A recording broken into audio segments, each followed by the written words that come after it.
What's going on, everybody? How we doing? Thank you for coming in and hanging out. I wanted to try this because when I was itching to rip some 2020 Bowman Draft, I'll be honest, like this is probably one of my number one guilty pleasures. It's been a while since I've really emptied out. Like there's a stretch where I think it was probably obviously not long after the draft, but like COVID time towards the end of it, way too much time on my hands. Oh, is it peaking a little bit? Thank you. Give me a second.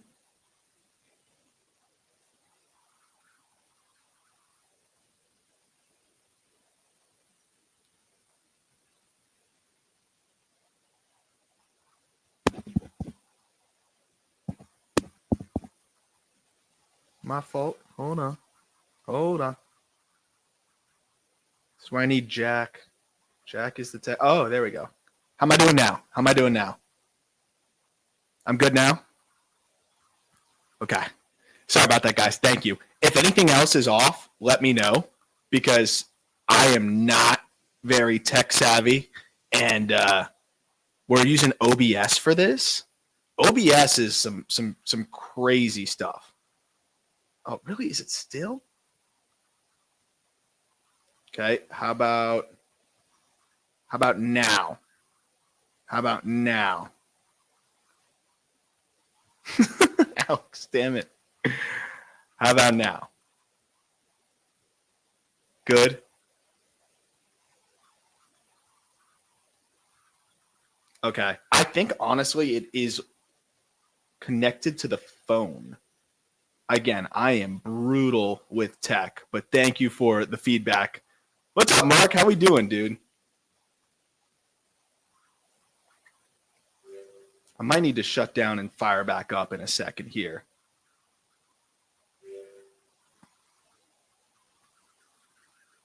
Okay, that's still not very good, Alex. That's still not very good. The problem is I don't think it's the mic. I think it's connected to my phone for audio right now. Hold on. Don't scream. Hard to do that. I'm not great at keeping the voice down. Let me play around with this. And the problem is I'm also close to the phone. So tell me if it's louder right now or louder right now. 1, 2.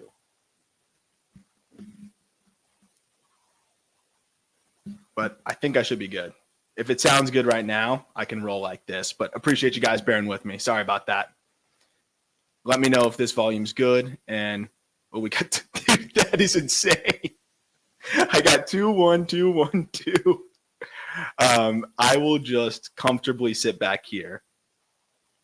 This sound good? Sorry, I should have audio tested before this probably. But yeah, I mean, I'm always good for some technical difficulties. Draft names, yeah, we're good now. You couldn't be much further from me at this point. Sound is good.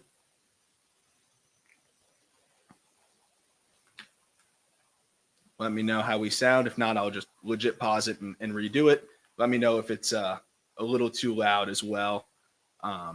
And I can just keep adjusting. But if it sounds good right now, okay, I'll keep it at a lower volume. Ben Zobrist, look, if there was going to be a Hall of Fame spot for utility, I mean, that's the guy that's got to lead the way. Now I'm not going to be able to open this box, huh? I'm just going to pencil this thing out. But like I was saying, this was my number one guilty pleasure when it comes to opening stuff. 2020 Bowman Draft, I think, was like my job on the Cape. I was, with the Katuitt Kettleers, it was unbelievably fun out there watching Nick Gonzalez just legitimately dominate it. And I was like, I need to buy every Nick Gonzalez card possible. So that's where I started just chasing in this product, looking for all of the Bowman Draft 2020 I could find. The product just got more expensive and more expensive and more expensive. And it got to the point where I got priced out. Now it's back down and affordable again. So I figured, why not do a little rip here and have some fun? I don't know about rushing, man. The tough part with rushing is like he absolutely is ready for a chance with this. Connor Phillips, Mitchell Parker had a nice year last year. But it just seems very clear that they're in no hurry to give him an opportunity, even after giving him the reps in left field, right? Like there's really not even a path for him to get reps in left field now. Signing Conforto was a bit of a surprise. There's my guy, Nikki G. That was a big surprise to me to go get a Conforto when you have Dalton Rushing continuing to get reps out there in the outfield. So I honestly don't see a path to him getting a ton of reps this season unless they have him kind of roving around and playing a little bit of outfield backup / third string catcher. Ooh, nice little O'Neill Cruz refractor there. Lofton refractor. Oh, this one's for you. Alex, you want me to send this to you? I'll send that to you. Startup Dynasty League. Scooble, for sure. Look, I think Sasaki could be an absolute monster. Don't get me wrong.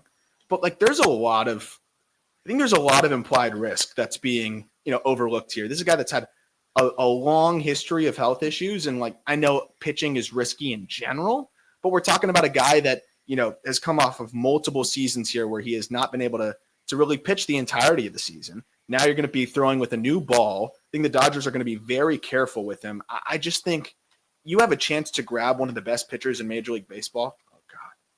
You have a chance to grab one of the best pitchers in Major League Baseball. I'm going to go take one of the best pitchers in Major League Baseball. I am going to sit as far away as possible.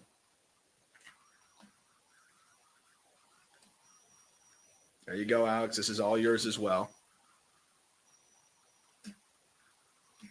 Levi Prater. Got to see him throw on the Cape as well.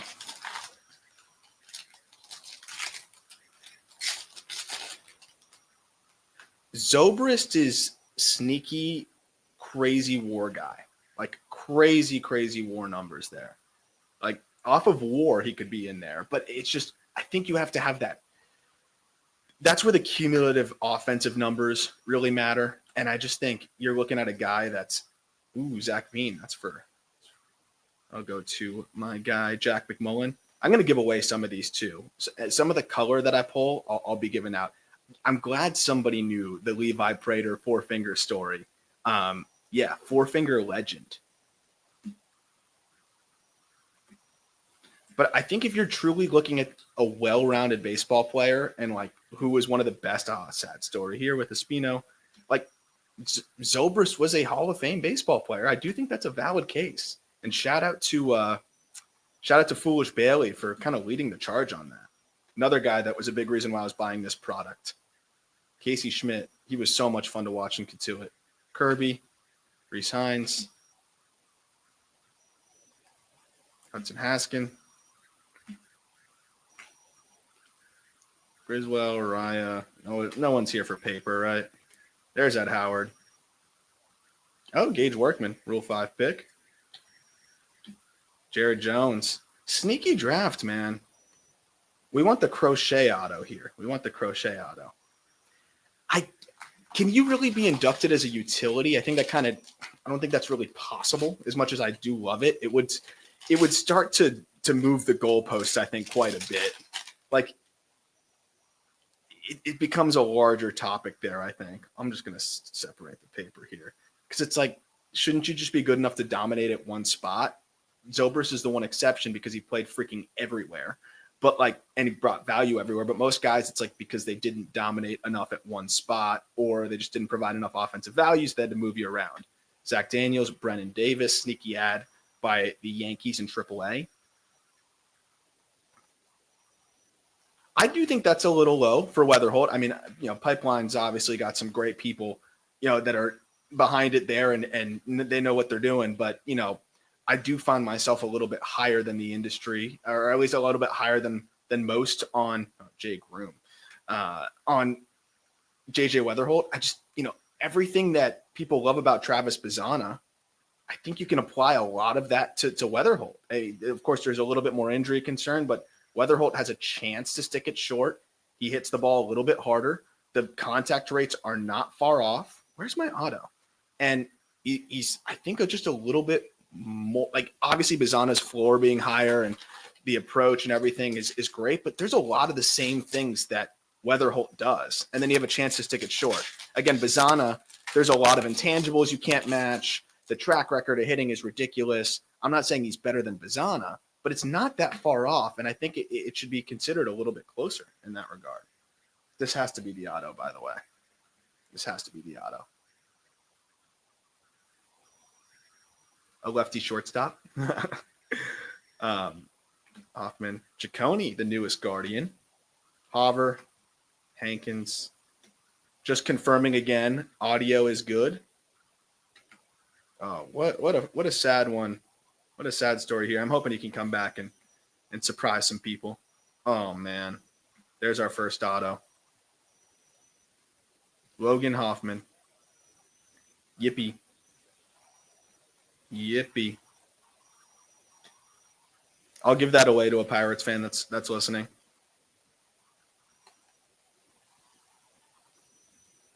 Shane Sasaki, opening day center fielder. See, that's something that I think my guy Alex Farrer would be saying. That's not a comment I'd be expecting from anybody else. I like Sasaki. He's a fun player, but the offense really tapered off at the upper levels.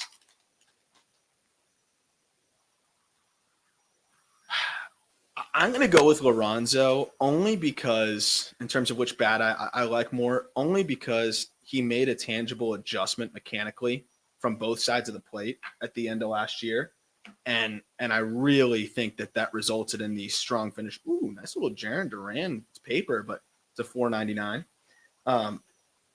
It really resulted in him making better swing decisions, hitting the ball at better angles, doing a lot of different things that I think we were kind of waiting to see. With the approach, the power, and the fact that he's doing it from both sides of the plate, he's done it at more challenging levels at this point. I would bet on, there's an Austin Wells. I would bet on Lorenzo at this point. Isbell, Connor Phillips. Lorenzo, nice little PCA. Where are you at, Mark? Do you miss him? A little bit? I know you're spoiled if you're still in here. No, you Mets fans are spoiled, but man, that one's hard to live down. I know obviously you got the right guy in charge now, so it is what it is, but whew, that one is tough.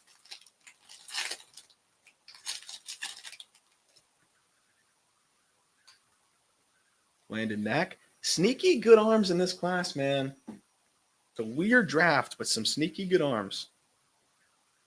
Groom. Schmidt refractor, four-finger legend, Levi Prater, Andrew Vaughn, Tanner Burns, Hans Kraus. Look how skinny Josh Young looked here. He's put on some strength since then. Sammy Infante.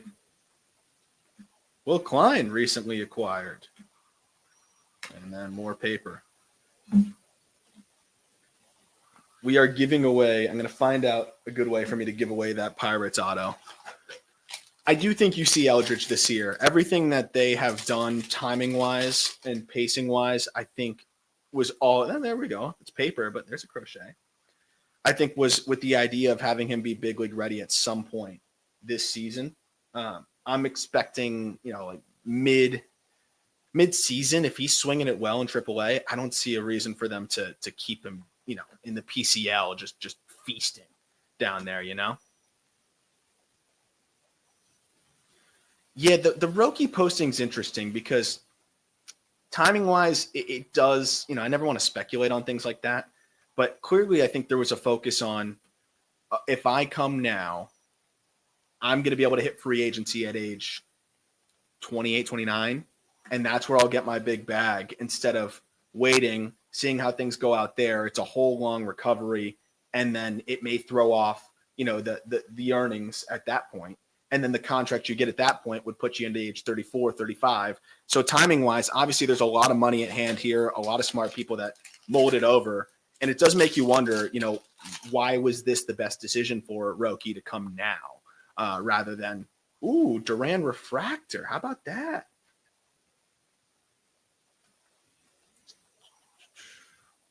Come on. Garrett Mitchell Refractor. Come on now. Not bad. We're heating up. Ooh, and we got a speckle in there. I don't think that's the auto, though. Cody Hosey. He went nuts in the NECBL when I was out there. That's actually a great question.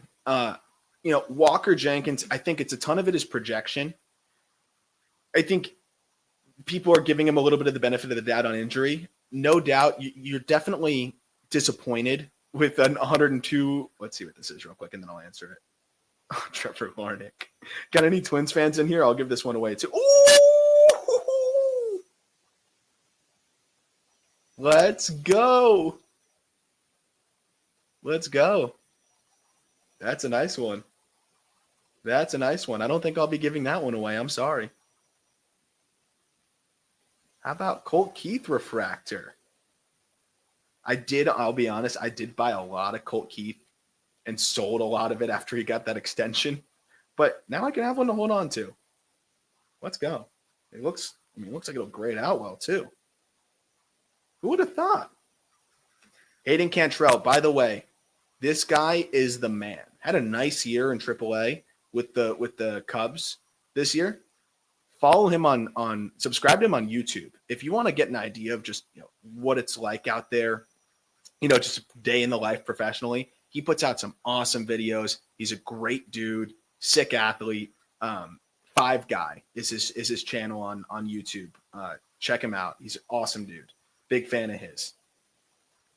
All right, we got 3 more packs. I'll keep answering questions though, since this is going fast. But what was so Walker Jenkins. Yeah, a lot of it is projection. I think you look at the swing too. It's so smooth and really lacks violence. And I think you can see him filling out physically. I think you can see him just getting a little bit whippier. And I think it's very easy to talk yourself into more power. Also, the fact that the approach is so good and the contact rates, Hans Kraus, and the contact rates have been so consistently solid. I think you just figure if he taps into a little bit more juice, it's really easy to see that turn into, even if it's average power, it'll be more than enough with the rest of his profile. Just Baseball broke that signing. Alazovich, where did he go? I broke it, and I don't even remember where he signed. Where did he go? I'm already forgetting. Nick Gonzalez. Lofton. There's Westberg. I was wondering where Westberg's at.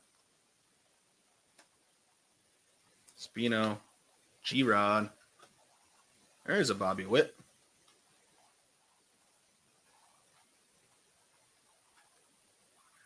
What cards have I been buying a bunch of?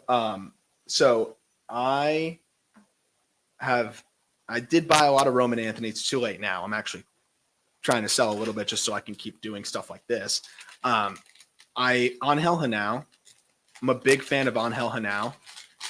Guardian system. I think as far as all of the fastest, like switch hitting middle infielders that the Guardians like to stockpile, I really do think that Hanao is the toolsiest and has the most like potential impact wise. I think he's the most dynamic. Like that's the guy that I honestly have been having a good time collecting. Sebastian Walcott, even though it's not his first because they screwed that up, I do have a good time picking up his cards. I would say that's another. Ooh, Westberg refractor. Come on now. Oh, Crochet as well.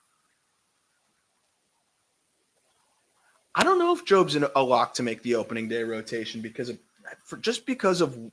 what we heard from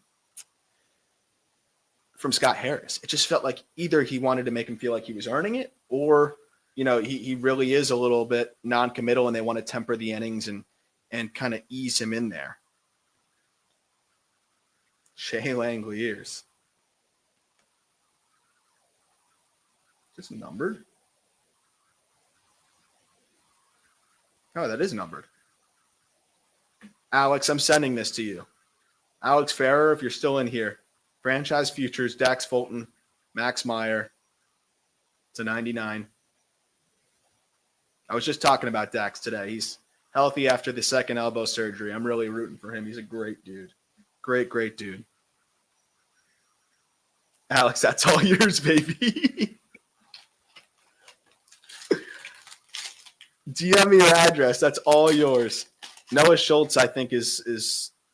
I mean, he's in the tier 1 of pitching prospects at this point. I don't think there's any question about that after what he did last year. Can we talk about what the Cardinals did in this draft?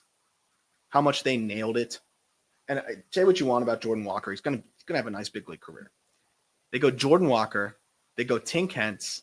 They go Burleson. They absolutely nailed this draft. Oh, or Alex, do you want this one as well?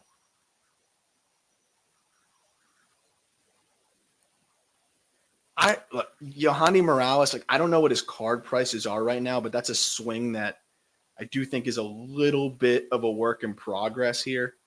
I'm not a huge fan of the operation there. Jerpy is funky. I really do like the in-zone whiff numbers that guy's picking up. He's doing some impressive things there. He just can't really stay on the mound. That's been the frustrating part. Here's a sneaky card to pick up too. This guy can rake. And don't sleep on the A's, man. Do I miss Avi Garcia yet? I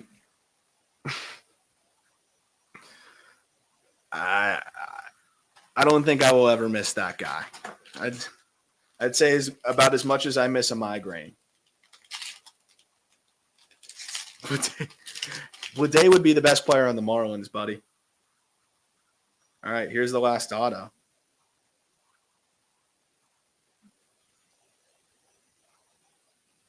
We hope it's numbered, colored. Ooh.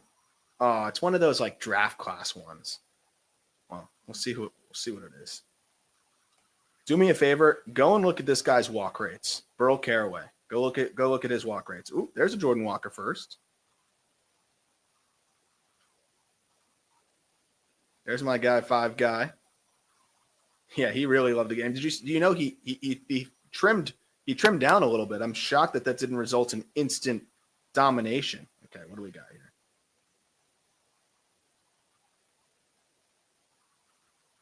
It's going to be a pitcher. It's going to be Tanner Burns. Please don't be Tanner Burns. Oh, my God, way worse. Way, way worse. I don't even think he's an affiliated ball anymore.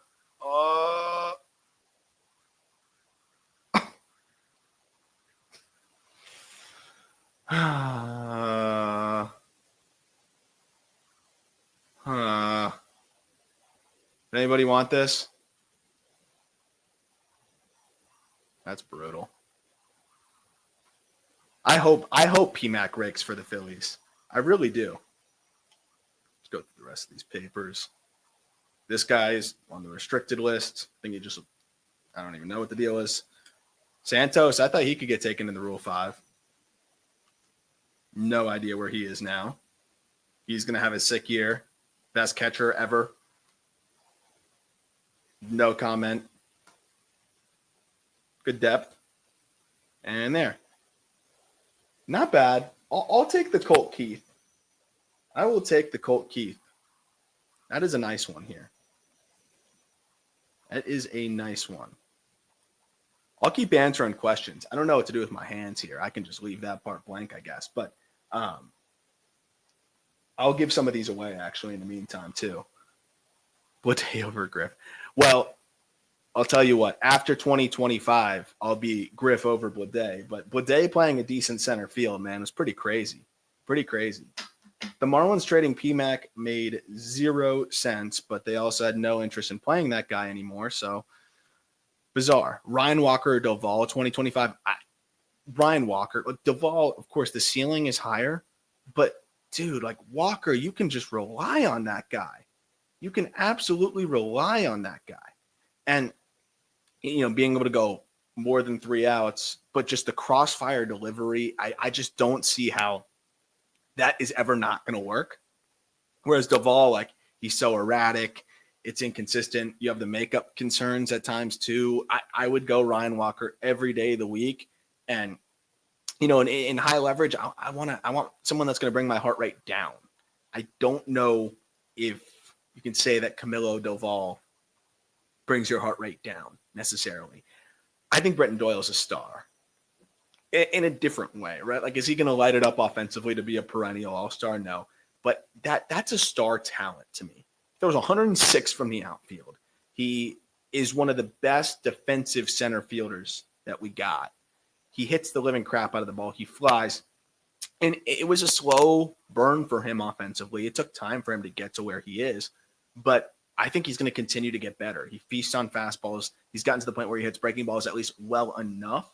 But with his defensive ability, his speed out there in quarters, and I don't care what you say, like, yes, the offense is amplified out there, but the defense gets suppressed. Like, the way the ball carries, how spacious it is out there, defenders always get knocked. Like, they don't get the value that they deserve. Doyle still somehow grades out incredibly, incredibly well out there. I think the splits are going to be a thing for anybody. You know, the reality is, it's not just like, hey, he can only hit at cores because of the altitude and then he can't hit outside of cores. Todd Helton was an incredible hitter. I think if Todd Helton played his entire career somewhere else, he still has a phenomenal career. Is he a Hall of Famer? I don't know. He would have had phenomenal numbers. Like, it wouldn't have been like, oh, if you take his road numbers, that's what he would have been elsewhere. I don't think that's how it works. I think that the part that kind of gets overlooked is that you have pitches moving a certain way for half of your games, right? Where ride is suppressed and break is different. And the way the ball is moving is just generally different. And then you go on the road and everything's louder and moving more crazy and has more life to it. So it's almost like you are in the hot tub and then you jump into the pool. And for everybody else, the pool may just feel like lukewarm. But for you, it feels cold because you were just in the hot tub. Like, that's kind of how I equate it, I guess. So it's just, it throws you. It's jarring. It's different. I think if you are consistently playing in those different environments, the splits wouldn't be as dramatic, if that makes sense. I didn't see that. Oh, BA put Jesus Baez in there. I mean, I know that is one of the craziest changes. It's 45 WRC plus to 97 is outrageous. And, like, again, if he gets to 110, he's easily a 6-win player. Wow, BA put Jesus Mate at 17. Man, you know I've been pounding the drum and just been talking Jesus Mate for a while now. 17 is up there, man. I get it, though. He's a freak talent. Everyone you talk to says, okay, this guy's rare. Like, the bat speed, the approach, all of the batted ball markers. He ran a chase rate below 10%. Below 10%. So I get it. I just don't know if I can put a guy in the top 20 before he plays outside of the DSL. Like, that's tough. People said that our ranking of Made was aggressive, but then I think you just start to see, and I think we had him in the top 40. You start to see what he's doing. You start comparing it to the best players that ran through the complex. You start talking to scouts. I very much can understand why Baseball America pushed him all the way up to 17. I mean, they have the best sources and resources out there, and they talk to enough scouts who were absolutely floored with what he can do. It starts to become harder and harder to put players over him. So I get it. And our update will be coming out in probably the next month, but he's going to be up there. I don't know if he'll be top 20, but I totally understand it. He's a freakazoid. I'm going to run through some more of these, like, paper that I didn't get to go through. Just hoping I got some of these, maybe crochet out of some of these.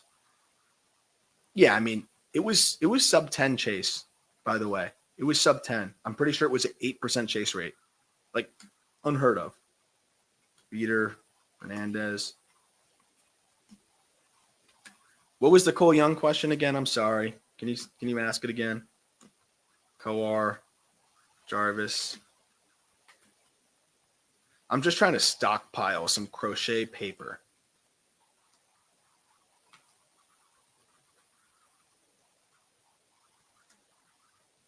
There's Hens.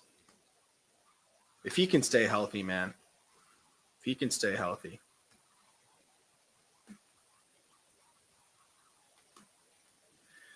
So I think Luis Heel should have been Rookie of the Year. Yeah, he kind of was that Ben Simmons rookie of the year, huh? Like, genuinely, if I had a vote, I I know you're supposed to just look at the rookie year in a vacuum, but it would be hard for me to do that.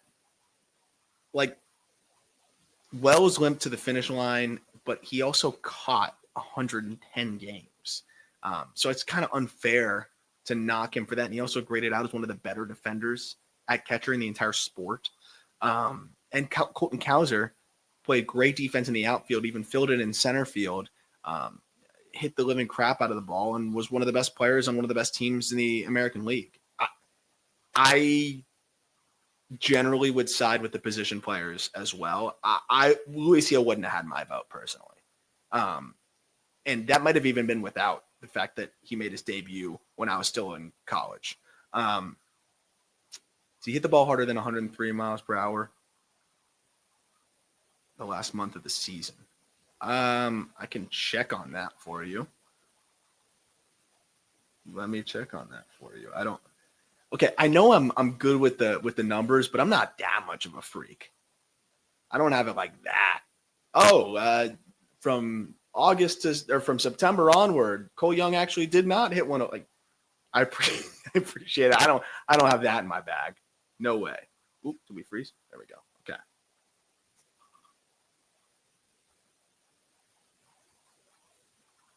Said final month.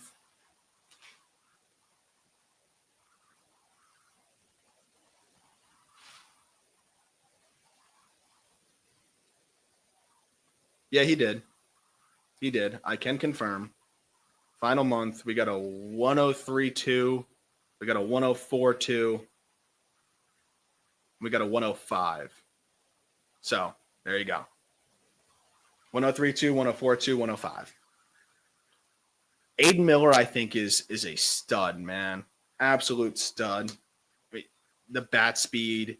He made some mechanical adjustments that really allowed him to pull the ball in the air more consistently. And I think we saw the results there where he just started to slug. The approach is good. The defense has actually come along. I still think he's best off at third base. But it's just,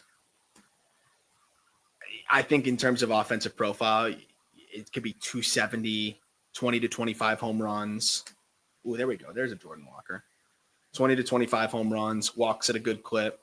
The big question is the defense at short, but the Phillies seem very bullish on it. I'm not, from what I've seen, but the Phillies see him way more than I do. So if they're bullish on it, like, I'll defer to them and say he can play shortstop. Every game I saw, maybe just bad day, whatever it may have been, the footwork was a little slow. The arm was a little inaccurate. But, yeah, I mean, I think he's one of the best infield prospects in baseball. I love Justin Crawford, the person, by the way. We had him on the show on the call-up. Awesome dude. Awesome dude. The makeup's off the charts. The talent is off the charts. But, hey, girl. My Jeremy's right here.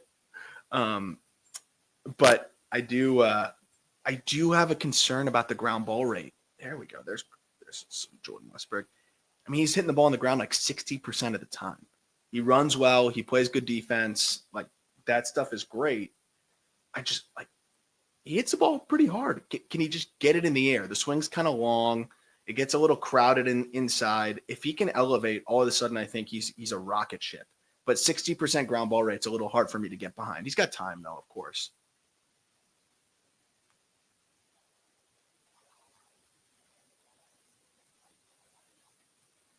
It's hard to get info on guys that haven't made their pro debut yet, especially the high school guys, right? Because, college guys, unfortunately, I can dig into video, I can get some data and things like that. Now, by the way, we have a amazing new wrinkle to just baseball.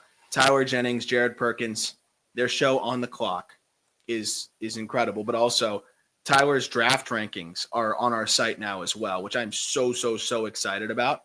And he just dropped top college prospects, top high school prospects, and then there's going to be a big board coming out very soon as well, with the top overall prospects, mock drafts, and like Tyler's in it, man. He's as good as they come in the industry. It was such a big get for us at Just Baseball, and I'm so excited about it. So, like, we have a MLB draft vertical now on justbaseball.com. Like, there we go. Here's a little curse, Dad. Ooh, Evan Carter on the paper as well. Very, very excited about that. It's something that we've been looking for a while. And, ooh, there's Strider.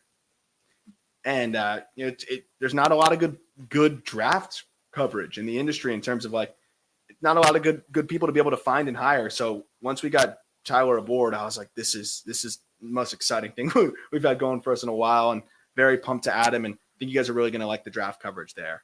Joe Boyle. Watch that guy hit 101 on the Cape. That was fun. I think Lazaro's, it's probably DH, man. He runs like his shoes are like 8 sizes too big. And I just don't know if he's going to move well enough to be able to really play anywhere. It's gotten to the point in right where I think he's not auto DH. Like, it's okay. It's okay. Like, and by okay, I mean, like, it's not such a liability that he is missing balls left and right, but he would grade out as probably one of the worst defenders in Major League Baseball at this point. So it's still a work in progress for sure. Yeah, now that I live down here in South Florida, ooh, Owen Casey. Talk about another card that I'm picking up a lot of. Always happy to buy some Owen Casey. Now that I'm back down here in South Florida, so many really, really good high schools around here. So some of the top draft guys that definitely, if I get some time, I'll go and check some guys out. And go to some games, relive memory lane down here. Some of our rival high schools have some dogs for sure. So it'd be fun. Oh, there's Keith. Mason Wynn. I was hoping to pull a little bit more Mason Wynn. I really was impressed with Chase Davis's finish to the year. I'll be honest, I cooled on him quite a bit. For how long he was at high A, or just not making any significant changes, I was starting to get pretty concerned. I can't lie. And then the way he kind of kicked things into a different gear and started to hit the ball really hard. There's just a Jay-Z. One of my favorite people in baseball, by the way. I was very impressed with that. I thought he clearly had something click for him, and I think he's starting to look like a solid outfield prospect again. The batted ball markers had always been there, but he's putting the ball on the ground too much, so he started elevating more, and we saw the results. I mean, he absolutely started to slug and just produce, period. I absolutely do think he makes his big league debut this year because they had to add him to the 40-man to protect him from the Rule 5. I just don't see a reason to keep him in there's Max Meyer. I don't see much reason to keep him in AAA, in the PCL where, I think his offensive numbers are going to be bolstered a little bit anyways. Like, might as well see how we can do at the big league level. If Ty Pete had a position, I would feel a lot better about him. And I think a big reason why I am more bearish on him is the fact that you have the concern offensively. You can see the tools and the potential, but you have the volatility offensively, and then you have the volatility defensively, right? Like, he's definitely not going to be in the infield dirt, and unless it's maybe at second base, and it's kind of a waste of the speed there. So you're waiting to figure out where the defensive value is, and then you still have the volatility offensively. So if he was playing a good center field, I would be a lot more bullish on him because you have the power potential. He's able to produce, I think, some pretty impressive bat speed, and he's very young still. So I would say that's a big part of it.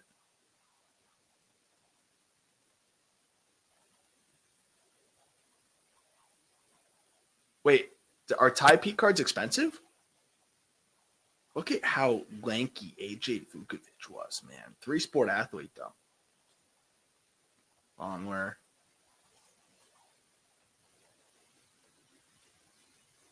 I don't know. Canario is I think at least a good platoon option. I do think he doesn't get as much love as he deserves. He's a solid big league bat. Swings and misses a little too much, but he can play a fine corner. He hits the ball really hard, and I think he can crush lefties. Is it me or are there no Garrett Crochets in here? Mitchell. Ian Seymour. Forgot he was in this draft class too. A lot of arms. Kyle Nicholas turned into a nice bullpen arm. Frustrating.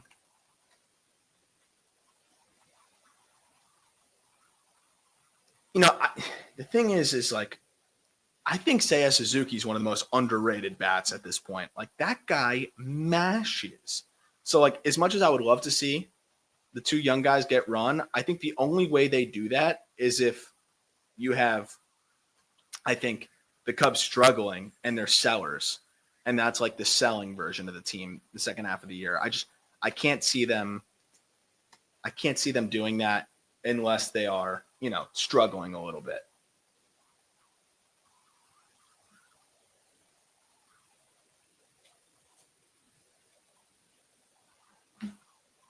Kerstad, nice.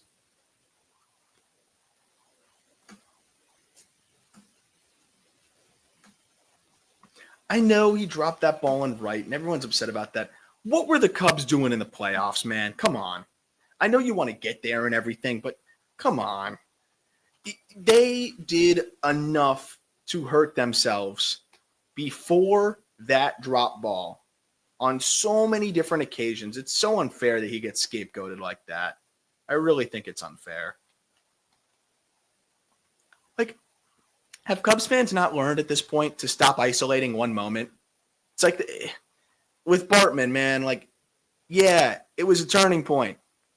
Did he kick the ball at short? Did he give up the bombs and the double and everything, then lose the subsequent game? Like, sports fans, baseball fans specifically, just love to isolate one moment and say, that was where everything changed. Like, maybe it was a turning point, but usually the sport gives you a lot of opportunities to, get yourself to where you feel like you deserve to be or need to be. I can't believe we pulled a Carson Tucker auto. Just miserable. I do think bounce back for Jordan Walker, and the big reason why is that the Cardinals are not competitive. And I think that's what he actually needed. Like, more than anything, stop ragdolling this guy back and forth from AAA. Also, sneaky good year this year coming. Dylan Dingler is going to have a 2-WAR season at least, I think. Oh, my gosh. There was a point in time where you could have sold these papers for $10, $15. Speaking of a point in time where you could have sold some things, he was on the brink of top pitching prospect in baseball. PCA, let's go.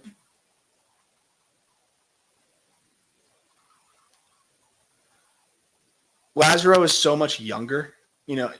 Lazaro is, I think there's similarities in terms of swing and miss concern and the length and everything.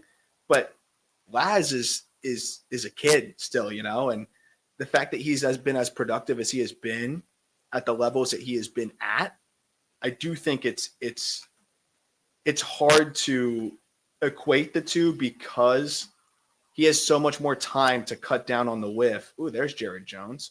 Whereas, Spencer Jones at this point, like, college bat, you're hoping that, at that point, college bat, you're hoping that after 2 seasons now, he'd be cutting down on the whiff, and I think at that point, it's a pretty big concern. It's just really high strikeout rates. No way, Rhino Fusion. What's going on, man? That is the card I want. The old Haas Radborn card where he's given the finger. I want that card. It's one of my grail cards. It's just too expensive for me.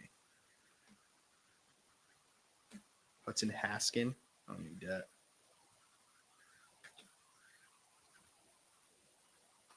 Schmidt was a good one. I didn't even know I had that in there. I thought this guy was going to be good. This guy I thought was going to be the best pitching prospect in baseball. Oof.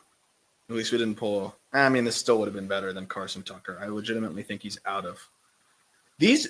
I think this might be one of the most underrated Bowman, just like designs, to be honest. This guy, we just did the Pirate system. He is going to have a good year. Like, don't sleep on the improvements that he has made.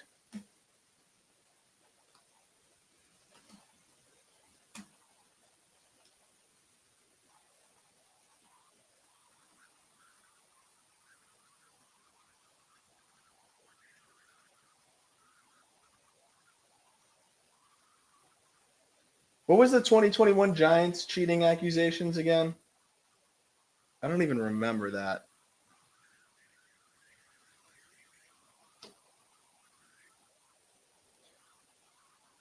Tibbs, I like Tibbs.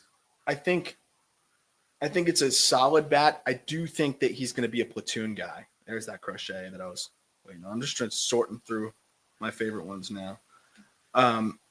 I do think that at the end of the day, like this swing and the way he moves in the box is going to make it hard for him to have success left on left. But I could see, the ceiling being like a Jock Peterson type of outcome. I could definitely see that.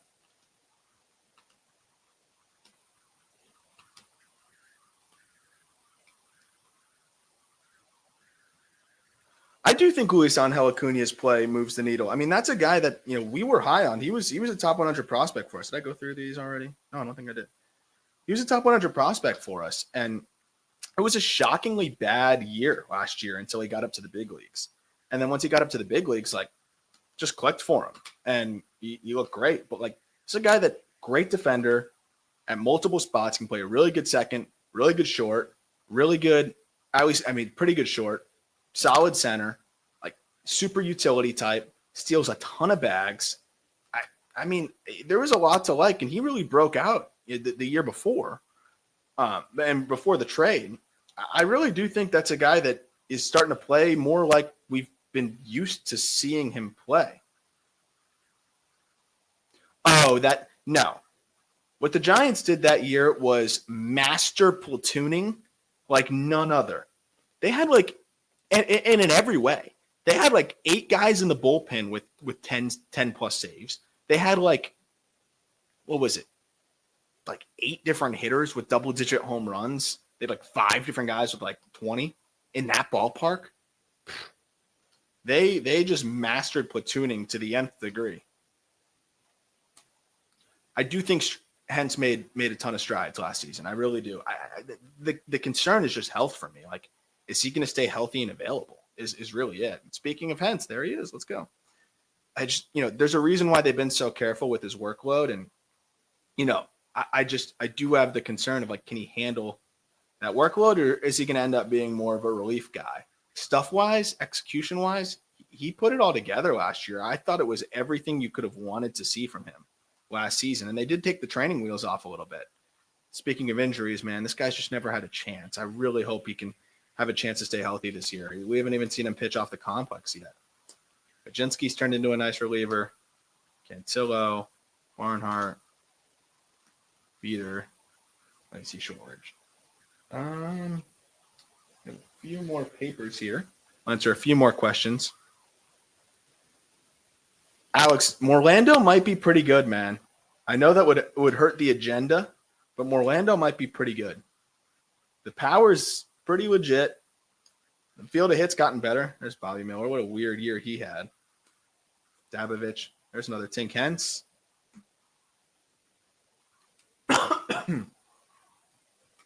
J-Rod. Weatherly.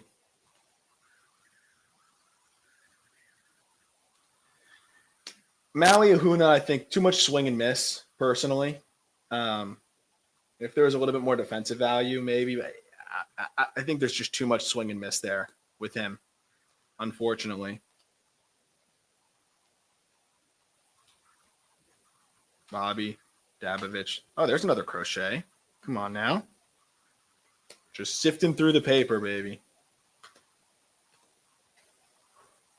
Alex, do you want this?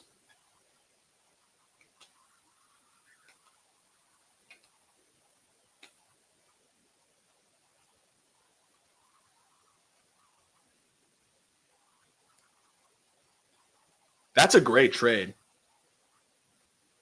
You traded Tink Hence and Brady House for Dolander. It's an excellent trade, to be honest. I think just with the volatility of Hence and the struggles that House had last year, I mean, you're getting one of the best pitching prospects in baseball. I understand it's Colorado, but if there's a guy that can overcome Colorado, it's probably him.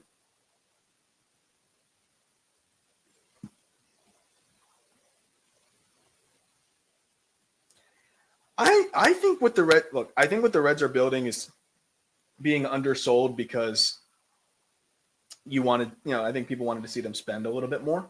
But I think it's a really fun and intriguing lineup here where having Matt McClain back, I mean, we're talking about a guy that was playing at an all-star level last year, right? Like, this is a dude that very, very easily could be a 4-win player next season. You bring him back, and now he can play all over the freaking diamond.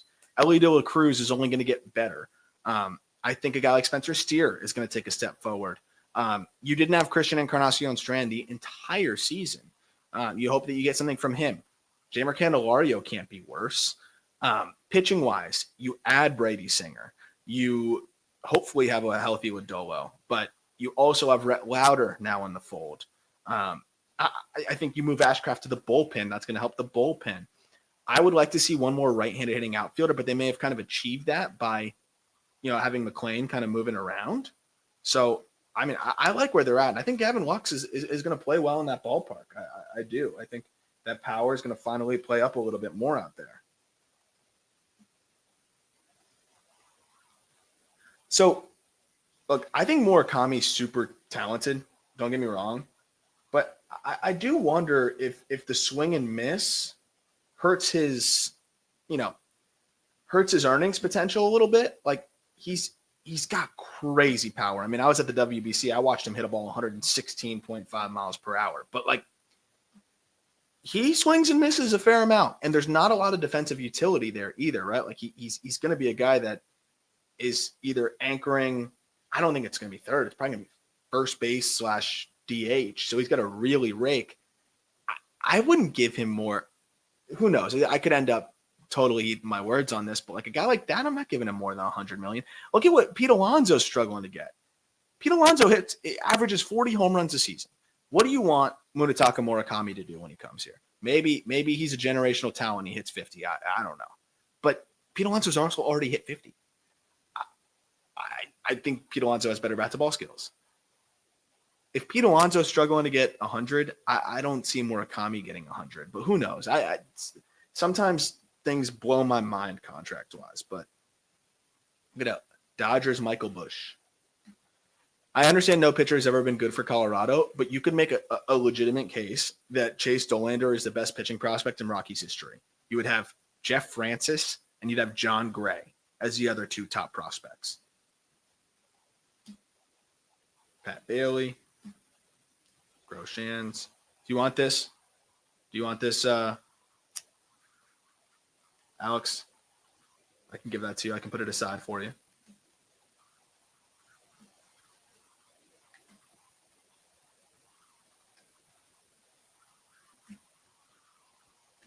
Joe Boyle.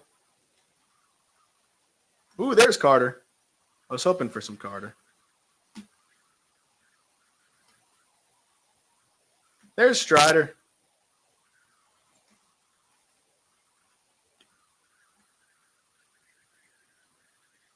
It's kind of fun going through the papers. It's like sifting through penny stocks.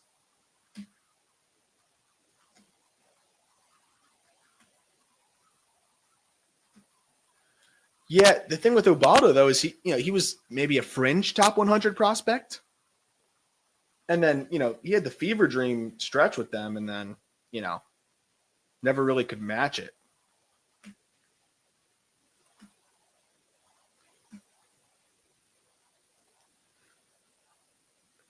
That's an interesting question. I mean, theoretically, yes, they could buy somebody down from there. I don't think that would be the way that you want to do that, right? Like, you'd have to end up paying over slot for the number one pick, which already a lot of times players don't even get the full slot of the number one pick.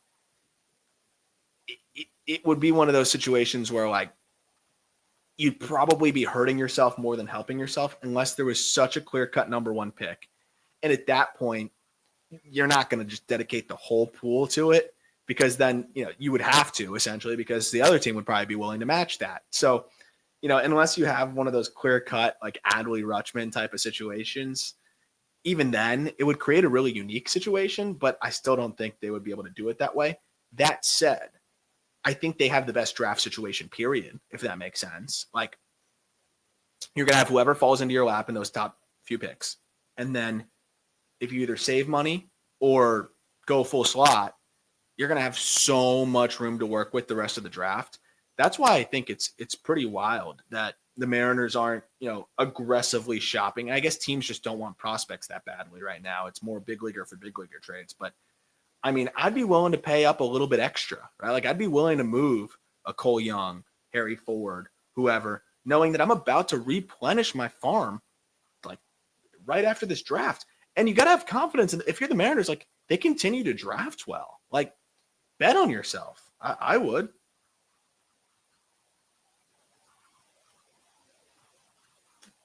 Hassle.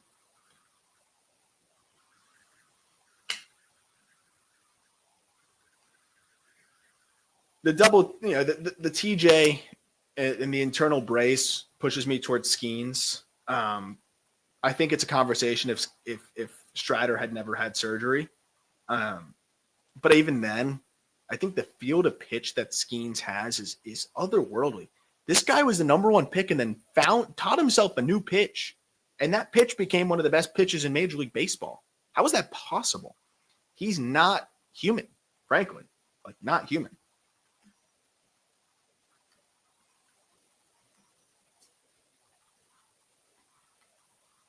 Jake Groom, he is still on the ineligible list for gambling.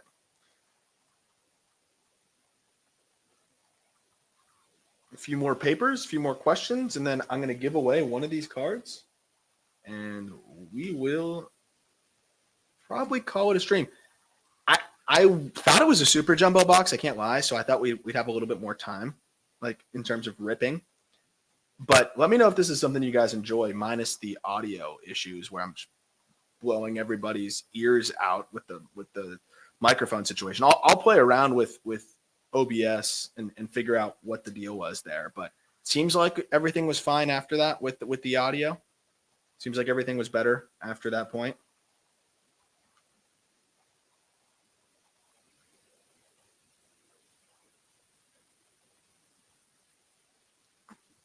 I'm trying to pull up my notes on Sean Keys. I'm writing up every farm system right now. And by the way, if you guys go to justbaseball.com and then go to team top prospects lists, you can see everything there in terms of the dates of each team top prospect list and when it's coming out. And I think finally have a little bit more clarity for everybody on like when each of those will be coming out. And so you can know what to expect as a fan of each team. Keys. So what I have here, patient approach. Bat to ball is pretty solid. Hits absolutely feasted on fastballs. And the thing is with a guy like Keys, playing mid-major Patriot League, it's a little bit easier to feast on fastballs when the average fastball velocity you're seeing is about 89.5, which is what I think he saw. But at the same time, like, destroyed fastballs. He did struggle with off speed a little bit. And good EVs with metal, kind of struggle to translate that with wood at the same degree. But I do think he's a sneaky bat. He's physical, potentially play a fine third base, and I got to see more of him, to be honest. But definitely not a bad player at all, and maybe a sneaky get. Yeah, I do want to go. There's a college tournament in Jacksonville. It's a little bit of a drive for me, but I definitely want to go up there and catch that. I'll definitely try to get out to some of the college events this season. But also, again, our guy Tyler Jennings is going to be at how am I forgetting what it's called? But one of the big invitationals out there in Dallas, and we'll have live video, or not live video, but we'll have video and write-ups and reports on a lot of the top draft prospects out there. And Tyler, man, he's been helping me with some of these team top prospect lists from the guys that have not made their pro debut yet, for just being able to get some info from him. Like, we were writing up the Pirates. He just saw Levi Sterling in person, this past spring. He was able to give me some thoughts there. I think the world of his work. So definitely, if you want to hear more about the college guys and the draft guys and things like that, follow Tyler Jennings on X. Still so weird saying X. Okay, trying to think of the best way to give away this auto. I don't even know where I put it, first of all. But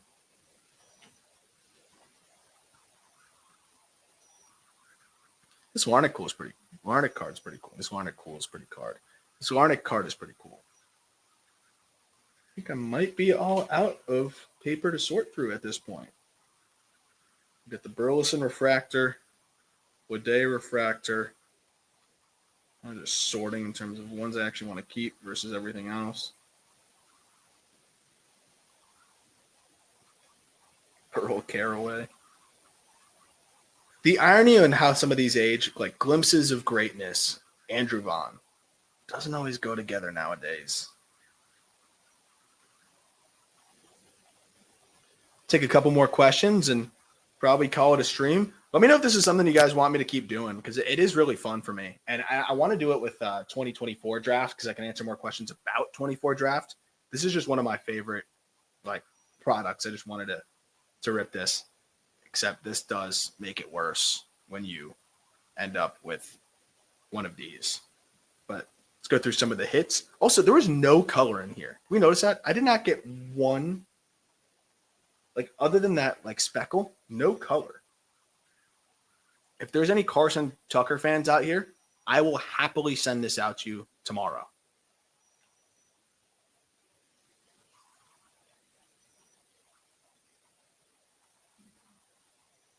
So we actually I'm really excited to keep ramping up the collectibles coverage.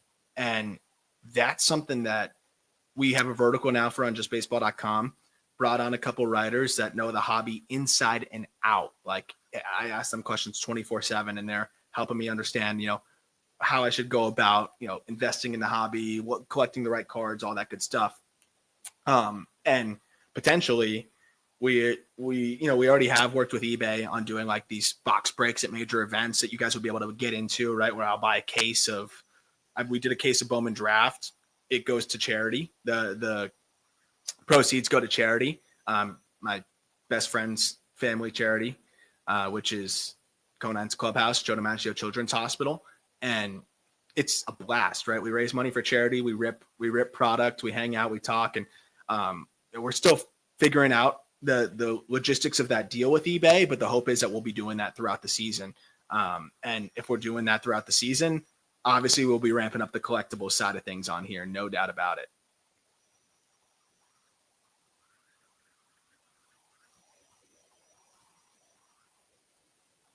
Alex, did you have a stroke? Yeah. So the goal is if the partnership goes through and everything that we'll be talking about with eBay, it would be, breaks every few weeks, like casers. I'll be ripping them. And again, proceeds go to charity. Have a blast and chase some sick cards. So I'm definitely looking forward to that. So stay tuned on the Just Baseball socials. And I think the first one we would be doing would be as soon as spring training time, maybe even a little bit before that. Max Acosta is not bad. I really don't think Acosta is that bad. He had a really nice year, bounced back, that pretty much hit the ball harder than he ever did before. Oh, didn't even realize I had Jordan Walker here, because I do have more cards I forgot about.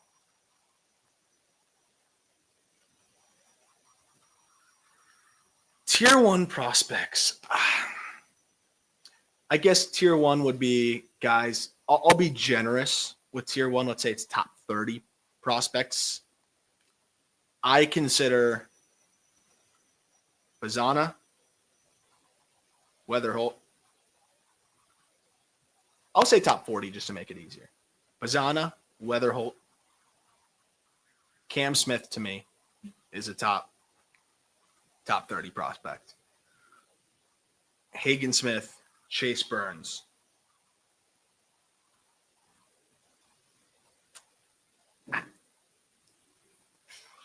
I don't think the high school guys are there yet. I'd say 4 or 5. It was a lighter draft. And you know what's crazy? This coming draft might be worse. That's the craziest part. But there's still some talent. I think Caglione is right there. Kurtz is right there.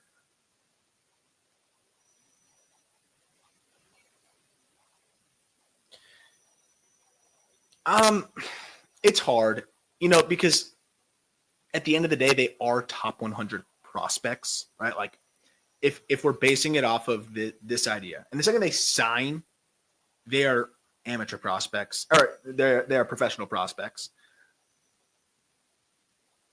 The way that I try to use the top 100 as like a tool for people is that this is how I think teams should value these 100 players who are signed to affiliated ball. Like, if you wouldn't trade player 68 for player 69. That's kind of how I always looked at it. So I feel like in that regard, you have to go about it that way. But I think knowing that and knowing that you haven't seen as much of that guy, right, like of a guy that's yet to make his pro debut, ranking him highly would kind of be a little bit disingenuous. Like, how much can you really see or compare? It's more on speculation. And the more speculation that's baked into a scouting report, the less likely I am to feel as confident about it, and the more likely I am to have them lower. So I think it's okay to rank them, but I think it's also, you have to bake in the unknown. And if you're baking in the unknown, that should drive them down a little bit. That's why, like, Connor Griffin is as talented as anybody in the top 100, but I haven't seen him play professionally, so I can't put him in the top 50. But there's no way that a player with his stature, his defensive ability, his speed, his power is not a top 100 prospect. So that's kind of the double edge of it.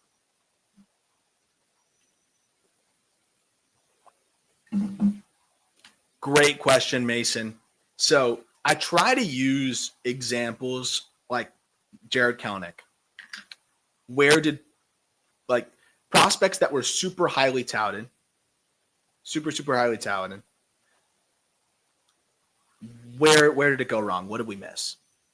And with Kelenic, I went back and just looked at the minor league data, video, all of those things. And what I concluded from there was I think the hit tool was very much overblown. Or I would say you got too much credit hit tool wise. Where this was a guy that, I mean, when you look at the numbers and what he produced, it was very impressive, no doubt about it. But he had some more in-zone whiff on secondaries than I think people were paying attention to.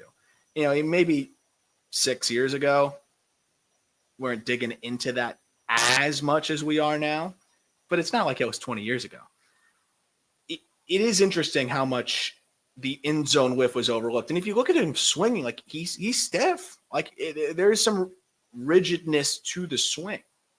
So how is that, overlooked a little bit? I don't know. I think in the name of, getting excited about production, high school draft guy, part of a big trade, whatever it may be. But when I was looking at the data, this dude demolished fastballs and swung and missed a ton against breaking stuff, like a ton. I remember writing this down to use it as an example for, like, I love doing, like, the scouting retrospective stuff. Say, what did we miss? Where did we go wrong? And it always helps me apply it because there's a lot of players that are going to put up similar data points and all that good stuff. So, what can I learn from this? And in 2019, I have it here. In 2019, Jared Kelenic against four-seamers, 324, 401, 589. Awesome, right? Against sliders, 136, 227, 237. Against sliders and curveballs. Actually, let me just show you curveballs. 065, 139, 129. So if a guy is slashing, and this is over a sample of 500 breaking balls that he saw that year, I think between, like, high A, mostly low A, high A, maybe a little double. He slashed 111, 196, 200 against breaking balls. But we saw a cumulative slash line that was nearly at 900. He was young for the level. The swing looked great. He's pulling balls in the air. And we got really excited, right? it's easy to talk yourself into players, and you can have confirmation bias on things. And I think evaluators very much ignored the data when it came to Jared Kelenic, without a doubt. I mean, that's as big of a discrepancy as I've seen when it comes to fastball versus breaking ball.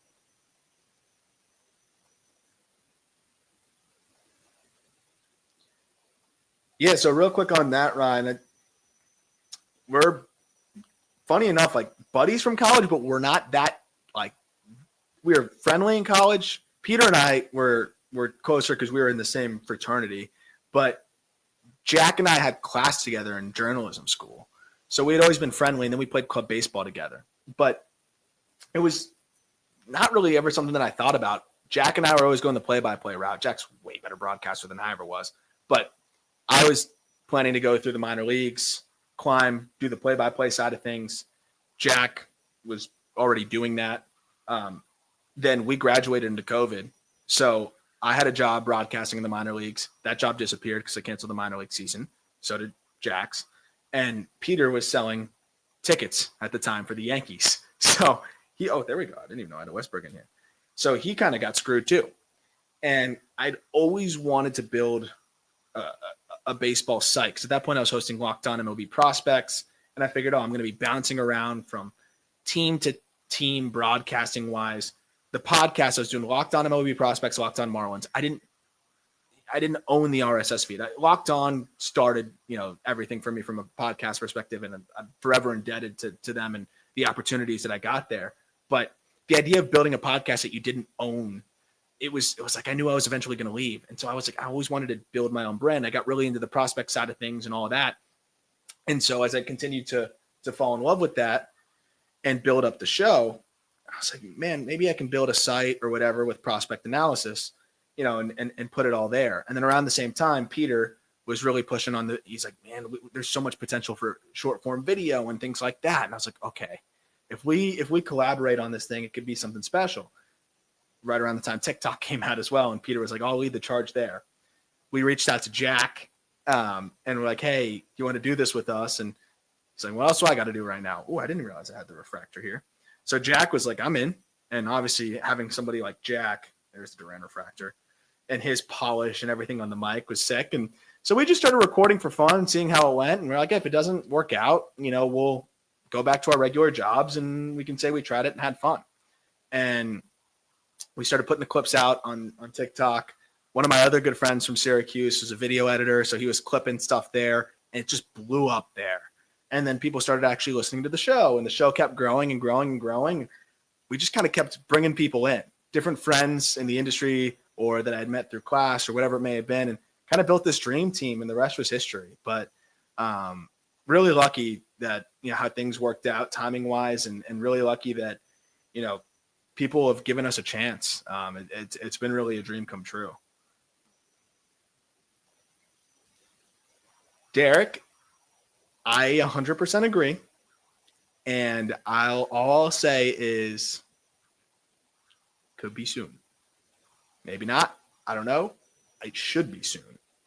I think he is better than most MLB broadcasters. And that's not really a knock on MLB broadcasters. Ooh, I didn't realize Hunter Green refractor here. He should have a job soon. There are not many broadcasters that are better than Jack McMullen. I do have some friends who work in front offices, but, the only ones that I have were my high school teammates that played professionally and then retired. Otherwise, it's really hard, man. It's hard to break through there. But one of my closest buddies, he was in the Tigers organization, retired a year early so that he could pursue an opportunity in a front office. And it's worked out really nicely for him. And I'm freaking proud as hell of him because he is crushing it. And I think he's going to be a GM. And I always bug him and tell him that when you are a GM, please hire me because I would love to work under him. He is one of the smartest baseball minds I know. He was a professional catcher. So, you're switching in catcher and you get the reps and experience there. And then he's also a guy that just absolutely brilliant. you're going to have a pretty unique perspective on baseball. Mike Rothenberg is his name. He has taught me plenty, especially on the pitching front. That guy knows pitch shapes. That guy knows everything. He is the man. He was a heck of a ball player too, man. Heck of a ball player. Had a great career at Duke. So we got a few more here. Blake Rutherford.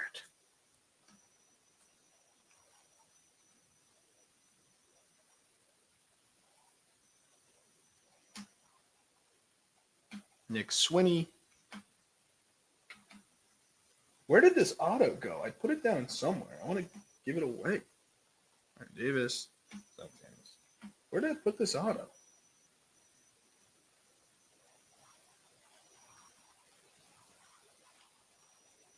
PCA over here. This guy could throw strikes, man. Be an absolute dog.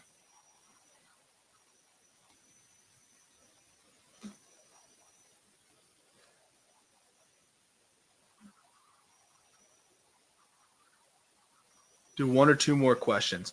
What skills and qualifications are needed in baseball today to get a front office job? I'm still learning that too, no doubt. A lot of the feedback I get is coding, which is crazy, like Python, understanding Python. I honestly think ultimately relationships and work ethic and being willing to do a lot for a little. It's a job that a lot of people want, and it's a job that I think to the point where they don't offer you a lot of pay or out of the gate, and you got to climb your way up and you got to do undesirable things. And if you're willing to do that and keep your head down and truck through it, that's a big part of it. But, I don't think you necessarily have to have played professionally or anything like that. I think that has changed a lot, but I think you have to be willing to work your butt off. And I think you have to have an understanding of analytics nowadays and on a different level. If you didn't play, especially, that's got to be your edge, right? And so I think applying analytics to real life settings, things like that, from what I understand, is that's what most front offices are looking for when you're somebody that did not play professionally in the role that you would potentially be filling.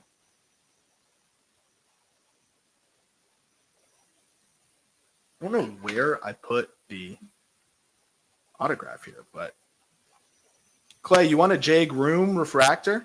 Here you go, Clay. I'm going to send this to you, all right?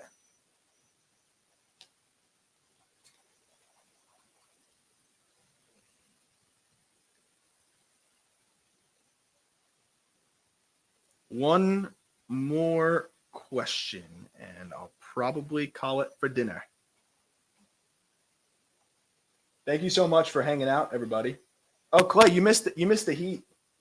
Clay, you missed the big hit, baby.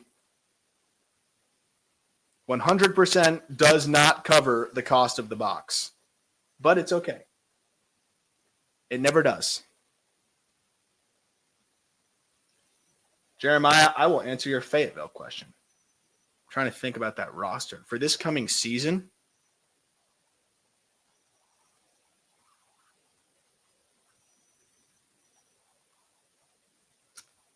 I would say pitching-wise, he didn't have a great year last year, but Alonzo Treadwell still is an intriguing arm for sure.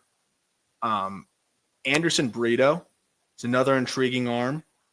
Crazy strikeout numbers when he got up to Fayetteville for a little bit. Bats-wise, probably Chase Jaworski has some intrigue, I would say. He got up at Fayetteville, played most of the season there last year. I think he'll probably play a little bit more there next season. And I'm trying to think about guys in the complex that could make their way up, like Ryan Furcucci. He was just drafted by the Astros. I think that was a very sneaky pick. He's got a great fastball. I assume Furcucci is going to be up there the second he's ready to go. Wainer Luciano, third baseman, will probably start the season there as well. I don't know if they'll push him right away to high A because he did struggle there, but he is still an intriguing prospect.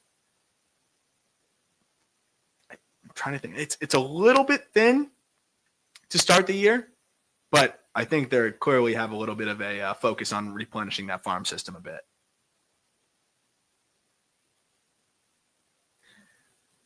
I'll answer that last one. With Wellbeing, a ton. With that guy, man, like his feel to hit is so impressive. His approach is impressive. Switch hitter, decent wheels. Think, might be able to stay at short. Very good second baseman. I absolutely think if he is even adding a little bit of impact, absolute monster potential. I think that's very, very interesting. That's something to monitor. I didn't see that.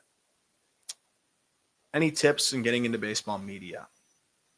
Go for it. Like what my experience here, like what I've seen is a lot of people want to get into baseball media or get into media in general, but they aren't willing to maybe consistently do it enough to actually sustainably build something, right? Like so many people try podcasts, and there's probably some people that have so much potential to have a great one.